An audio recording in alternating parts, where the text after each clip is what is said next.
Association of Churches and Ministries. Good morning, sir. How are you? Good morning. How are you doing, Eden? Good. It's so great to see you. Thank you so much for joining. Well, it's great to see you, and I appreciate the opportunity and invitation. Oh, well, thank you.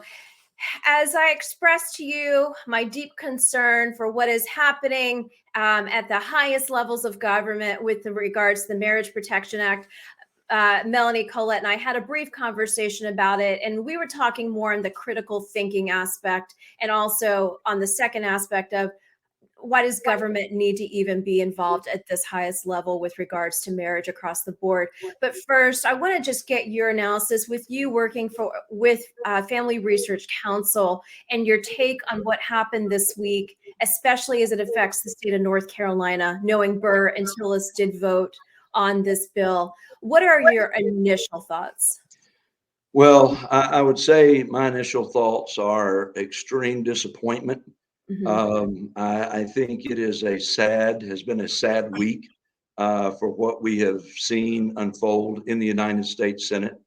I know that there was a tremendous effort that a number of pastors and churches, we were involved in pastors in a number of states that were reaching out to their U.S. senators.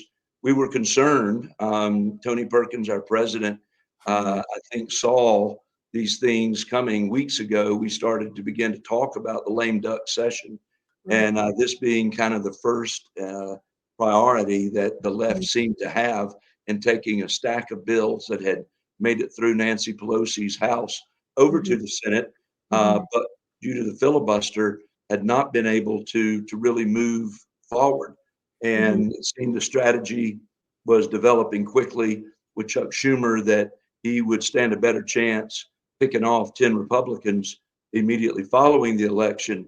And sure enough, their strategy, worked. But it is extremely disappointing. This is not what we elected our United States senators to do. One thing that really disappointed me was we know that Burr's on his way out. We know Senator-elect Ted Budd's coming in. And it looked as though to me, when I looked at the list of those who supported this act, there's half of them are on their way out. And what does that say to the American people when they vote in these senators, their elected officials? Do they just stop caring after a certain point? Do they just are like, all right, I'm just checking the box, signing off papers, getting out of here? That's how it looked. And well, yeah, I mean, I think it's the old saying, the proof is in the pudding. I mean, it's who you are when you think nobody's looking that really reveals who you are. And this obviously is something that they do not take seriously. They did not respond. I know specifically 42 pastors in North Carolina from churches that signed a letter directly to Senator Tillis and to Senator Bure, urging them to please do not support this, we call it the Disrespect for Marriage Act, moving it forward. Now, I will say just a bit of good news. yes, Senator Mike Lee of Utah has been a champion for marriage, and he is a constitutional wizard and has certainly built that reputation effectively. He has reminded us that there will be 2 more threshold votes before this actually passes. So they've got to reach that 60 vote threshold at least 2 more times.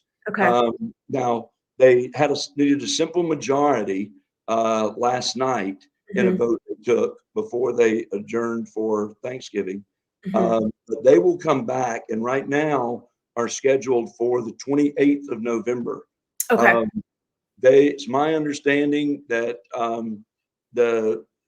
Mike Lee just simply wants his amendment to be voted on and to be included in this bill. He goes a step further in trying to protect the adoption agencies, the foster care process. The whole thing about this, Eden, is it has brought us to a point that nobody, or at least these 12 Republicans and their Democratic counterparts, do not understand that the religious freedom is about the individual, not Mhm. just an institution. And they Mhm. seem to try to address institution while leaving out our individual rights and our Mhm. individual freedoms. Mhm. And that's a problem. And I Mhm. think Mike Lee's amendment is wanting to move toward dealing with that, if Mhm. that's what he was going to have to deal with. But we're trying to hope and pray, and Mhm. I'm just calling on all of your listeners to pray that Mhm. God would move on at least 3 of these 12, Mhm. and bring them back across. I mean, Senator Young of Indiana uh, Yes. was Yes. certainly a disappointment and a Yes. surprise. Agree. Um, we had gotten an actual text from a group of pastors that met with Senator uh, Capito from West Virginia, Yes. and Mhm. she had told them in a Zoom call on, I guess it was actually Monday, that she had received overwhelming response from her citizens in West Virginia opposed to this. And Mhm. we kind of took that as a good sign. Yeah. And then she turned right around and voted for it, Hmm. to proceed with it. And so we know that there's some that are wrestling. Joni Ernst was another I huge was disappointment. surprised. I was surprised Um, by that one. so we're praying if just 3 of them can maybe see the light. Maybe they weren't briefed on it well. Maybe their staffs didn't give them what they needed. But when they stop and think about it this week, when they're back Mhm. home for Thanksgiving and Yeah. they start hearing from people, I really believe there is a shot that since it takes 2 more threshold votes, that if Mhm. just 3 of them will step back, Mhm. that it could perhaps stop. You know, the Lord can do all things, and Yes. that's where we placed our trust. Yes, exactly. Yeah, I when I looked at the list, I'm a huge fan and follower of Young. Before he even when he was congressman, I know he's a Naval Academy grad. Joni Yeah. Ernst has been a huge support to my veteran work, and I'm very respectful of her being a combat veteran. But I was taken aback by their movement in this. And my first thought was follow the money, and then my second thought was perhaps the young staff members, like my I used to be myself, did not have the best information, did not provide the best information. And I want to give that benefit of the doubt, and but also through that prayer. And like you said, as they go home for Thanksgiving and the Thanksgiving break, the movement of the spirit for them to see things that they may have not seen while they were in Capitol Hill. Because you know how the Beltway sucks you in and you kind of lose touch with reality. Also, let me talk to you about this. I've been watching this story all week. I used to be a fan of Hallmark, and I'm not anymore. And I have been really urging my audience to download the Great American Media communicate app for their phones, following Great American Christmas. And what I have admired about Bill Abbott as he left Hallmark because he wanted to start a great traditional family-friendly type environment. And Candace Cameron has been under attack this whole week with regards to her stance on traditional marriage. And Hollywood and the Hollywood elites have come out and started, uh, saying, calling her a bigot and just really destroying what traditional marriage stands for. And I've been talking about this all week, really wanting just to knock down some doors and really have true conversations about traditional marriage. And my concern is with this Marriage Act and government, again, being involved in so much of our personal lives. My question to you is, as traditional marriage, as my husband and I are traditional marriage, we follow biblical marriage. Are we going to be censored more and more as this act potentially goes through? Obviously, you said Mike Lee has those amendments, but my bigger concern is what would be ahead for traditional marriage? Are we going to have to continue to fight in the public square for our beliefs? Are we going to be even recognized, whereas everything else is now? Oh, yeah. I think you ask a great question. I do think, when all of this started with this act, the Congress wanted to do it. Um, Everybody just said, well, they're simply going to codify the Obergefell decision. Mhm. But when you really dig down into it and you really read what was in this bill, it is Obergefell on steroids. It does open the door, and that's the point that Senator Lee has been fighting over and over again. It will open the door for your church to eventually lose their tax exempt status. I mean, I'll just be honest. What I picture is that for the first time in history, that the United States Congress, which, you know, the whole homosexual movement, the trans movement, all of that's been around for decades. And no Yes. matter how hard they've tried, they've never been able to get something like this through the United States Congress. They just haven't. And now they have. And what that brings to mind is this is crossing, if this continues on and passes, it is crossing a line that I don't think any of us truly know what's going to be on the other side, because it does open the door for these 87,000 additional IRS agents to come Right. knocking on your church door. It provides the opportunity for them to come and ask to see a copy of my church's constitution where I pastor.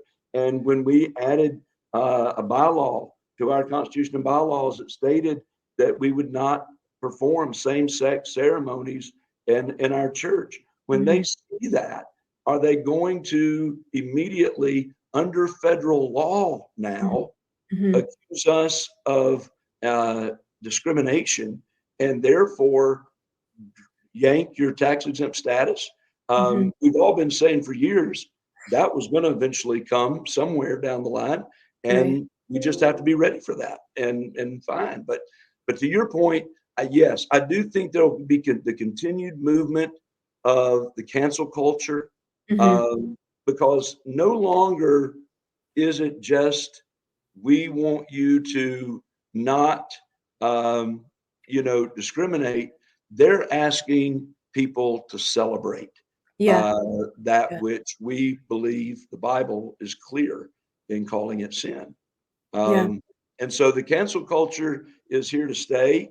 And I think so as Christians, we are going to have to continue to have the courage and to operate without fear and to continue to elect leaders who their walk matches their talk.